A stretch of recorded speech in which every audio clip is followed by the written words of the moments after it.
Hi, it's Erin from Flying Off the Bookshelf, and today we're going to talk about White Sands National Park.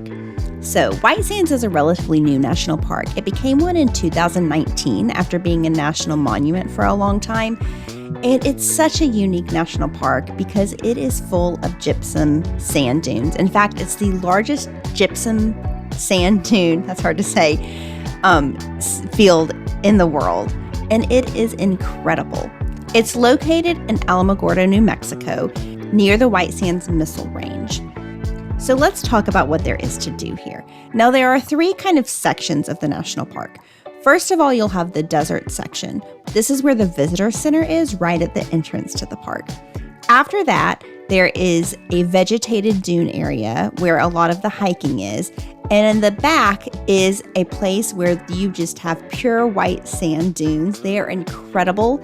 And this is where you can do the most fun thing there is to do in White Sands National Park, which is to go sand sledding. We had an absolute blast. Now, here's what you need to know. You can get a sled at the visitor center. You pay about $25 and you can use it, and then they will kind of buy it back. They'll give you like a $5 credit to the gift store if you bring the sled back. But grab a couple sleds, it's 100% worth it, and then drive out to the back of the park, down Dunes Drive. This is going to be where the best sledding hills are, and you'll see cars parked all around with people sledding up and down. Here's a couple tips. First of all, don't be scared of the steep hills. You don't go that fast. Hills that look super steep are still going to be fine. Second, make a kind of path. So go down once and then keep going down that same path, because then you'll kind of go a little faster. And of course, watch out for where you are. Don't land in any vegetation. Make sure you're not around people that you might run into, all that kind of thing. It is just so fun. We could have stayed out here all day doing this, but there are other things to do here. One of the other big things to do is hiking. And I really liked the hiking that this park had to offer because it has a variety based on your skill level or what you just want to do. There are several really easy hikes you can enjoy. One of the best ones that's super accessible for people with varying mobility needs is the Inner Dune Boardwalk Trail. It is a raised boardwalk above the sand dunes that you can walk out to. It's short, it's easy, and it's beautiful views. There's also the Playa Trail, which is also very, very short, and it takes you out to kind of a dry lake bed. The Dune Life Nature Trail is also in this vegetated area. It's a great place to look for wildlife in the park.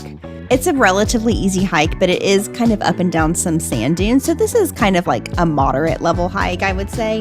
And then one of the most well-known trails here is the Alkali Flats Trail. It's in the very back of the park, and y'all, it's 5 miles over sand dunes. This was not our jam on this trip, but people love to do this one. So what are some tips for visiting White Sands?